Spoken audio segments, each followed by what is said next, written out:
व्याकरण में वाक्य के बारे में बताने जा रही हूँ। वाक्य क्या है? तो वाक्य शब्दों का वह समूह है। जैसा कि हम लोग जानते हैं व्याकरण में सबसे छोटी इकाई व्याकरण में सबसे पहले हम लोग पढ़ते हैं वर्ण, स्वर वर्ण और व्यंजन वर्ण।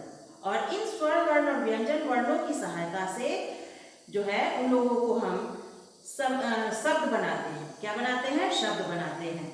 शब्द के बाद हम लोग अब शब्दों को, सार्थक शब्दों को मिलाकर हम लोग वाक्य बनाते हैं। तो इस तरह से वाक्य क्या है? तो वाक्य शब्दों का वह सार्थक समूह है। वाक्य जो है सार्थक शब्दों का ऐसा समूह होता है जिसमें हम लोग शब्दों को एक क्रमबद्ध, एक व्यवस्थित रूप में रखते हैं। उसी व्यवस्थित रूप को जानने के लिए कि किस तरह से हमारा वाक्य शुद्ध और सही लिखा जाएगा, सही बोला जाएगा, उसके बारे में इसमें मैं आज तुम लोगों को बताने जा रही हूँ। जैसे एक उदाहरण ले लें, यहाँ पर गगन खेलता है, गगन गेंद से खेलता है। तो खेलता है गगन यदि हम बोलते हैं तो वो वाक्य सही नहीं होगा, वह शुद्ध नहीं होगा। ऐसे कभी बोल देते हैं लोग, लेकिन वह शुद्ध वाक्य नहीं होता। तो वाक्य किस तरह से हम लोग शुद्ध लिख सकते हैं? इसी वाक्य की सहायता से ही तुम लोग अनुच्छेद लेखन, कंपोजिशन, पैराग्राफ आदि लिखते हो। तो इस तरह से आज तुम लोगों को करना है। इसमें वाक्य के बहुत सारे गुण हैं, वाक्य के प्रॉपर्टीज हैं, जो कि क्रमबद्ध मैं एक एक करके बताने जा रही हूँ। तो वाक्य का, जैसे वाक्य की परिभाषा हम लोग जान लिए। वाक्य क्या है? तो वाक्य शब्दों का एक व्यवस्थित समूह है और ऐसे वैसे शब्द नहीं, सार्थक शब्द। सार्थक कहने का मतलब जिन शब्दों का कोई अर्थ निकले। निरर्थक शब्द जिसका कोई अर्थ नहीं होता। जैसे यहाँ पर खेलता है, ताल खेल, ये करेंगे तो ये एक निरर्थक शब्द है, कोई अर्थ नहीं है उसका। तो इस तरह से हम लोग खेलता लिखेंगे तभी यह खेलता का कोई मीनिंग हो रहा है, कोई अर्थ निकल रहा है। तो इस तरह से शब्द जो है, शब्द क्या है? तो शब्द वर्णों का, अक्षरों का वो सार्थक समूह जो है बनाकर जो है शब्द का निर्माण होता है। और शब्दों के निर्माण के बाद हम लोग वाक्य का निर्माण करते हैं। तो वाक्य के निर्माण में बहुत सारे उसके गुण हैं, जिसे मैं एक एक करके बताने जा रही हूँ। सबसे पहले हम लोग जानेंगे कि वाक्य के गुण में सबसे पहला है क्रिया शब्द का प्रयोग कर्ता के बाद होता है।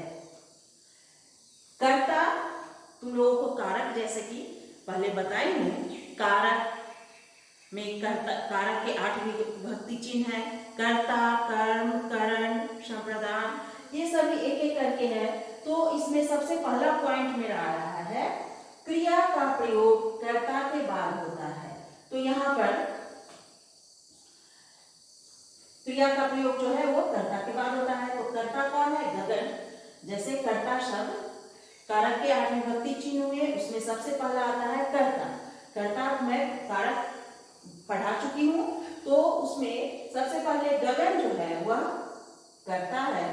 तो कर्ता के विभक्ति चिन्ह, जैसे गगन खेलता है, तो यहाँ पर कर्ता हो गया गगन, और उसके बाद हम लोग क्रिया शब्द का प्रयोग कर रहे हैं। तो खेलता है वह हो गया क्रिया। तो इस तरह से ये मेरा वाक्य सही और बिल्कुल सटीक वाक्य बना। यदि हम लिखते हैं खेलता है गगन, तो ये सुनने में अच्छा भी नहीं लगता और वह अशुद्ध वाक्य है। अब दूसरा पॉइंट ले हम, कर्म का स्थान कर्ता और क्रिया के बीच में होता है। कर्म का स्थान कहाँ होता है? कर्ता और क्रिया के बीच में। कर्ता के बाद ही हम लोग कर्म का प्रयोग करते हैं। कर्ता ने कर्म को, ये कारक के विभक्ति चिन्ह में ही है, तो कर्ता ने, किसने? गगन ने गेंद को खेलता है। तो यहाँ पर कर्म में हो गया गेंद। तो कर्ता और क्रिया के बीच में जो है कर्म का प्रयोग कर रहे हैं, तभी यह सही वाक्य बन रहा है। गगन गेंद से खेलता है।